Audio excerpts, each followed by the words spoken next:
They fight.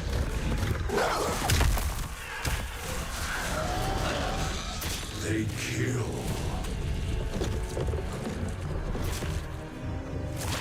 They evolve.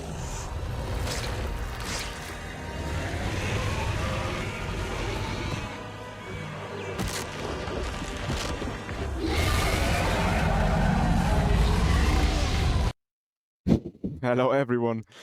I'm very happy today. I have I have worked on a new rogue build to make it viable again after the patch, so after all the nerfs that I have already discussed in my recent video. And yeah, this was a little intro to visualize what I think I managed to do. So I managed to kind of evolve the old poison build that I have worked on and made it more suitable for the new meta or for the new patch environment. And I need to, I worked on a new Paragon board, for example, and I still need to transfer this into a game. I don't have one of the glyphs yet, so I will show it here on the D4 planner on Maxroll GG. And maybe I'll start with a little bit of gameplay first. So this gameplay footage was made before the patch. So you can see I'm running here Nightmare 83 dungeon. So tier 83 dungeon. So obviously before the patch this was a little bit easier. But this gameplay will just give you a basic idea on how this build works and what are the big advantages of this kind of build. So this is a poison rogue, obviously, so our main source of damage is poison imbuement. And I believe that after the patch, this build will be the most viable rogue build just because poison imbuement scales in a very own unique way, and for example you don't need critical strike damage at all to gain a big amount of damage within this build. So this is like the first big advantage. But maybe first let's talk a little bit more general. So this build also utilizes poison traps in a quite nice way. So we are playing with the legendary aspect, which says if you are in a stealth mode, so for example if we use concealment, and while we are in stealth, like you can see here, we are allowed to put up to 4 poison traps at once.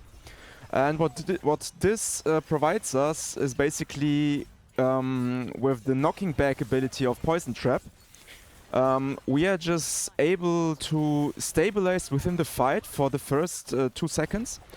So all enemies that are affected by poison trap will just get knocked back for around 2 seconds. And yeah, this just gives us little time frame so we can stabilize and spam our twisting blades. So we just have the right amount of getting our healing and our damage output done. And as you already know, healing got nerfed also by quite a bit in the recent patch. So I think this playstyle is even more important after the patch, because we are also less tanky and less healing, like I just mentioned. So you just need these 2 seconds of stabilizing before the fight really starts. So this is the big advantage of this build. The poison trap is very nice, and also poison traps are very important to obtain 100, like before the patch it used to be 100 stacks of the obedience aspect. So we get our armor, and you can see in my above my skill bar you can see I often have this 100 stack of obedience. So I will just increase my total armor by a very big amount. So after the patch, obedience got nerfed and total armor got nerfed, so it will be a little bit less, but I will show you later. So I'm very happy with my Paragon board because I managed to achieve more or less the same total armor amount than before the patch.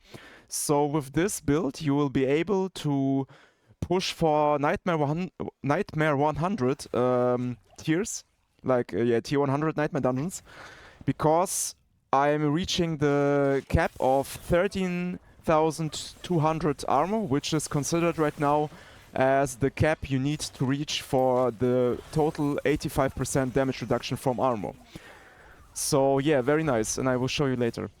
But as you can see, the basic idea of this build is we use concealment, we go into stealth mode, we place our poison traps around the enemies get knocked down immediately after we start attacking them. Then I also use my poison imbuement immediately. After poison imbuement I use my death trap. And after using Death Trap, this will basically reset all of my cooldowns, just like you can see now, because I am playing with the preparation specialization. Sorry. So with the with preparation, I'm resetting all my cooldowns after using ultimate ability like poison, like Death Trap. And yeah, so this gives us a very nice gameplay flow of just using concealment very often, just because, yeah, we can spam it after Death Trap. And since we are also playing with the exposure passive, we are also allowed to spam Death Trap quite a lot. As you can see, the cooldown reduction is pretty high on this one. So yeah, it's just very nice gameplay patterns. You can do the same thing over and over again very quickly. And like I said, the main damage comes from poison imbuement, so with the bursting venoms aspect, I think it's called, we are allowed to spam our poison imbuement very often by creating this toxic pool, and if we stand within this pool we have endless charges and endless cooldown on poison imbuement. And yeah, you can see it's working quite well. So like I said, this gameplay footage is recorded before the patch, that's why it's quite high, tier 83. Right now I would need to test if it works just as good as before, but I will show you that my Paragon board is very efficient and we gain a lot of armor from it, even more than before. And yeah, I'm very, very happy about this build. So I will maybe skip to the dungeon boss, just show you this dungeon boss, how quickly I can kill it. And yeah, like I said, the very big advantage, like this build has many advantages, but the big advantage regarding the recent nerfs in the patch is that we are not relying on critical strike damage at all. So this build purely scales with poison imbuement damage. And if you're wondering how poison imbuement damage really works, I also have a video for that regard. So where I explain how poison imbuement damage scaling works. And basically the only bad thing that is happening for us after the patch is we just deal less vulnerable damage. So this is a significant damage reduction for us. And obviously the armor and total damage reduction is quite a loss. But like I said, with my new Paragon board, I'm reaching quite the same amount of armor as before.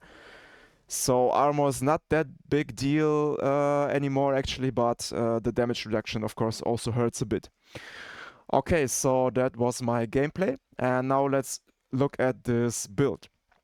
So I will put a link in the description for this D4 planner, so you can look it up on your own. So I will make a very short guide here.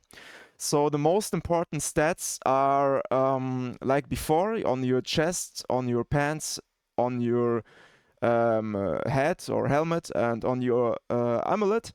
You want the most defensive stat as possible. So you want basically damage reduction from distant enemies, you want damage reduction from poisoned enemies, you want total armor, and you want total damage reduction. So these four affixes are quite the same on each of the pieces that I have just mentioned. And the only exception is for the helmet. You also want ranks of poison imbuement, since this is our only damage source. And also maximum life. And cooldown reduction actually got nerfed a bit also, and this build you don't need that much cooldown reduction in this build actually. So you could also replace cooldown reduction with something like basic attack speed maybe, but yeah, it doesn't matter that much. So this is your priorities on defensive gear.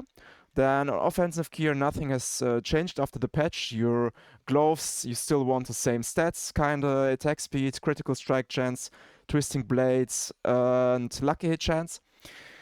And I would say, yeah, on the rings, you don't need critical strike damage. Like I said, we are dealing damage with our poison imbuement mainly, so we don't need critical strike damage at all in this build.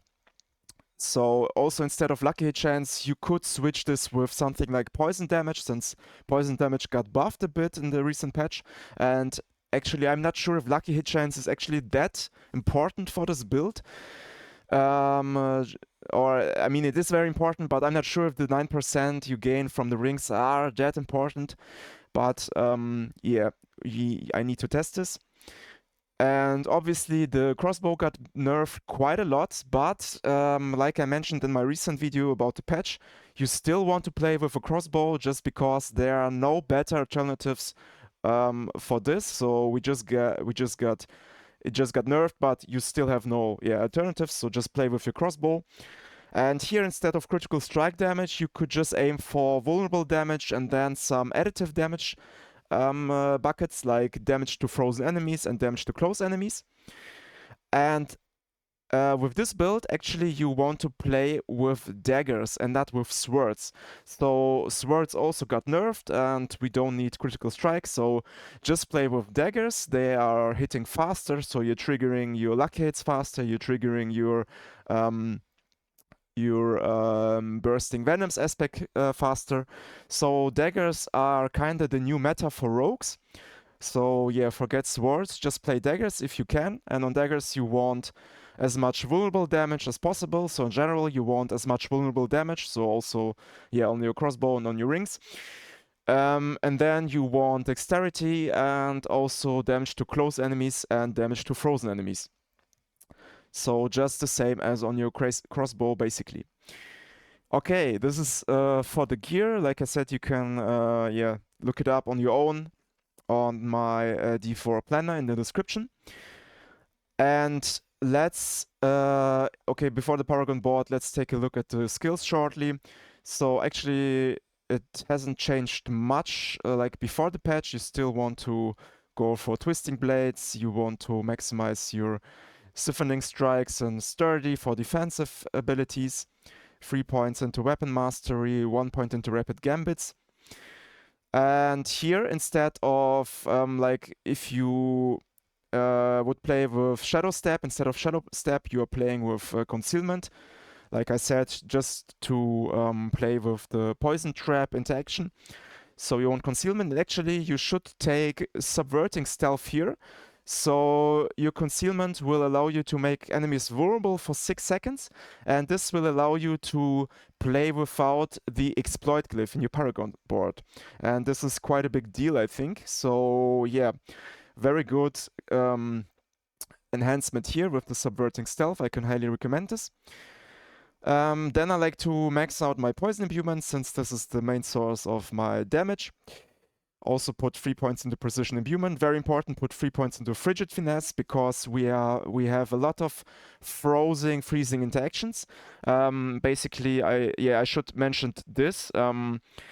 We are not only stunning our enemies with our exposure passive, but we are also freezing them. So we have quite a lot of CC. So basically we have, I think, 4 kinds of CC. We have dazing enemies with twisting blades. Then we have knocking enemies back with our poison traps.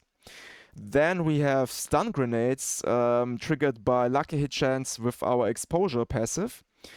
And then we are playing with this noxious ice aspect oh no, sorry, we are playing with this Frostbitten aspect. And the Frostbitten aspect says every time we hit enemies with our grenade skills, and stun grenades from exposure passive counters grenade skills, they have a chance equal to double of our critical strike chance. So this is about 80% on my rogue. We have a chance to freeze them for 2 seconds. So after stunning them, we are also freezing them for 2 seconds. And this happens actually every fight. So just because Twisting Blades have such a big amount of lucky hit chance, we are freezing our enemies, basically every combat. So yeah, we have a lot of CC, a lot of crowd control.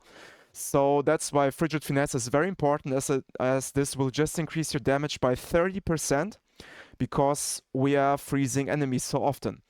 And this is also a new inclusion I made for the helmet. So this aspect got buffed by a bit, the Noxious Ice aspect.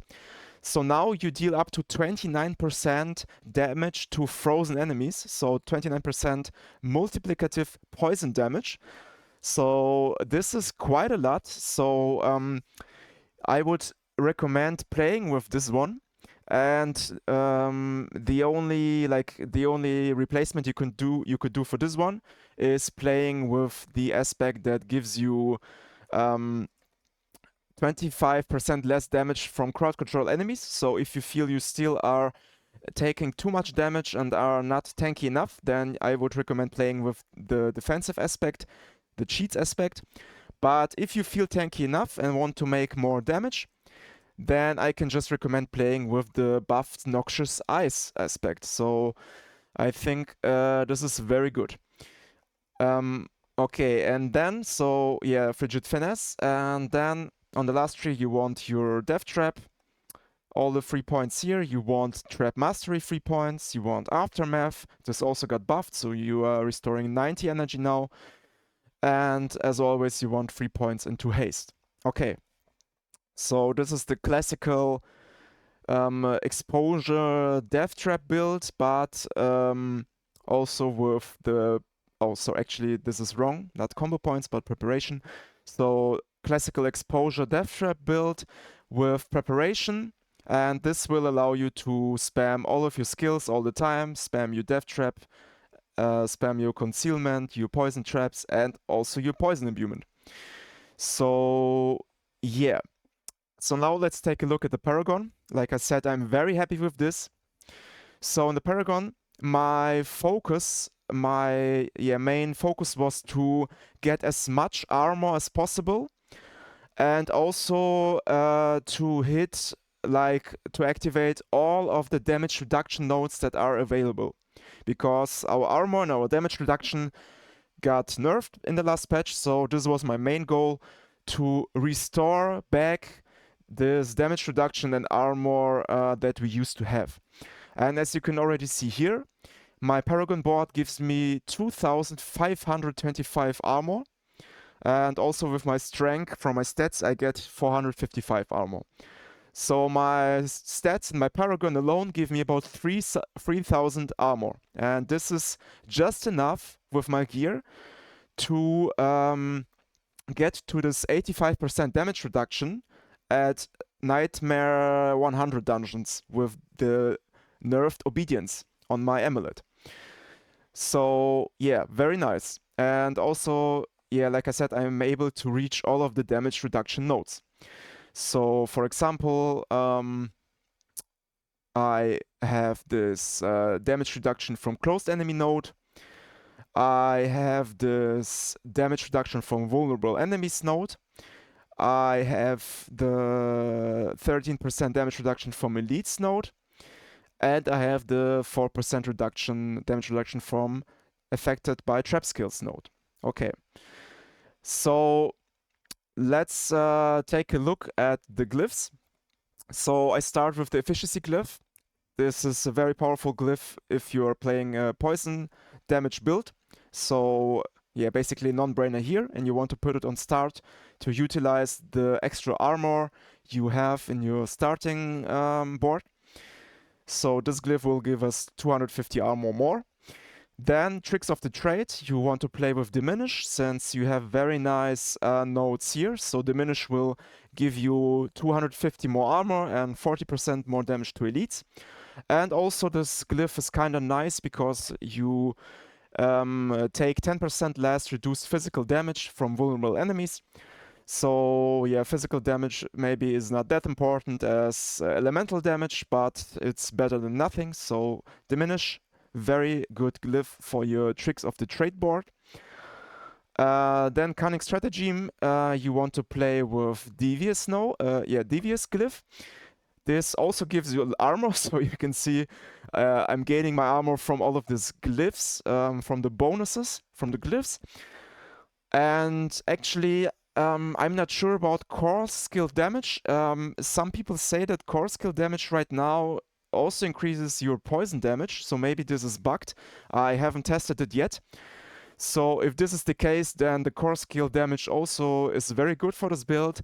If not, then you could maybe take away some points from here. So if they don't matter, but right now I think it's worth trying out, and yeah, I think they could. If the bug is really, the bug is true, then yeah, it also increases your poison damage. But basically, yeah, this glyph is very nice for also more armor and more core skill damage. And also we are increasing our damage by applying crowd control effects. So with twisting blades, for example. Then the fourth board is exploit weakness with closer. Here you want to take advantage of all the available vulnerable damage nodes. So yeah, since vulnerable damage got nerfed in the last patch, you want to have as many as possible from the Paragon. And here we are playing with the closer glyph. The closer glyph is also kind of buggy right now. I have tested this, and this also will increase your poison damage. I believe this should not work like this, but right now it does. So closer glyph, very good glyph overall. Also gives you 10% more damage reduction. And yeah, then you take this damage reduction from vulnerable node, and you go into your cheap shot board with control glyph. So control glyph is like our only offensive glyph besides of efficiency. And yeah, this glyph is just very good because you get 20% multiplicative damage increasement for frozen enemies. And like I said, with this build, we have a lot of freezing synergies. So yeah, very good offensive glyph. Also scales very good with intelligence. So we want to put as many points as we can here. And then our last two boards, we have Deadly Ambush just for the glyph and the damage reduction from trapped enemies. And here we're playing with Turf. So again, a very tanky glyph gives us 10% more damage reduction to close enemies and also quite good damage to close enemies. So as you can see, mostly of our glyphs are very defensive now. So Diminish, Devious, Turf, a Closer, all are very defensive glyphs. Efficiency also gives us more armor. So yeah, basically the only offensive glyph is the control glyph. But with this build, it's fine because the way poison imbuement works is yeah, you just increase your base damage by the amount of the poison damage. And actually, we are also playing with the potency, imbuement potency aspect on our crossbow. So together with this, yeah, it's called aspect of corruption. So the aspect of corruption together with the efficiency glyph will just buff this, will increase this poison damage by another 100%.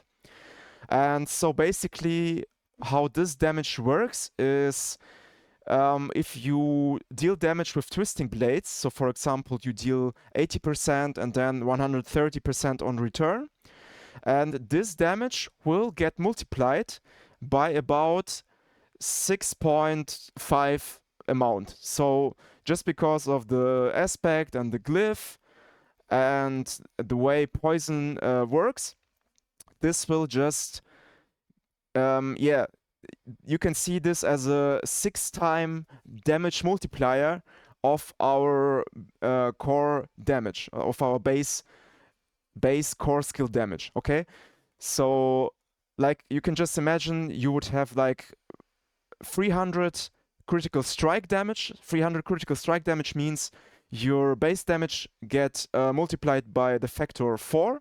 So 300% plus 1 is 4. So yeah, poison imbuement is even stronger than critical strike damage, and that's why we don't need really much we don't need many offensive glyphs to have a quite big amount of damage output with this build. So my biggest fear is that this build will get nerfed in the future, and maybe even with the start of season 1, so today maybe, I don't know, because I think this build will be just much stronger than all of the other builds, just because the way how poison imbuement damage is calculated and scaled. So I just explained.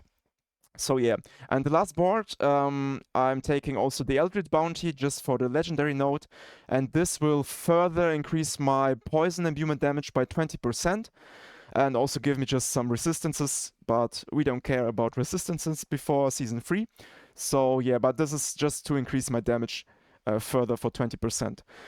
Okay, so yeah, you can see we get a lot of armor, we get all of the damage reduction nodes that are available, we get our 2... Oh yeah, sorry, I forgot, also we are taking the cheap shot legendary node here, so we are taking the 2 legendary nodes that are increasing our poison damage. So yeah, I'm very, very happy with this Paragon board. Here you can also see the stats. We have over 1000 dexterity. We have just the right amount of intelligence and strength. So just with this amount, I'm able to reach all of the nodes that I want to get the bonus from. The only bonus I don't get are something like here 25% to healthy enemies and 15% damage to crowd control enemies, but these stats are not worth at all, so just don't care about them. I would like to reach this to get the bonus here as well, but it's just too much of a strength investment, it's not worth. But basically everything up to the 4th board and also here the damage reduction from elites, I get all my bonuses. So you want to have 450 strength and 440 intelligence. That's just the right amount. You want to have about 10,000 armor displayed on your planner. And as you can see here, I have quite a big amount of additive damage still. So this should be around 1000% additive damage. And yeah, also very nice defensive stats. So basically all of the defensive stats that you could get as a rogue. So yeah, this is the build. I hope I didn't forget anything. I really believe this will be by far the strongest build after the patch 1.1 for rogue. And I hope they will not nerf it entirely. Maybe they will just fix some buggy interactions with the bursting venoms aspect, so that would be fine, but I really hope they don't nerf it completely so it's not playable anymore. So yeah, try it out, tell me what you think about it in the comments, and see you in the next video, I guess. So have a nice day, guys. Bye bye.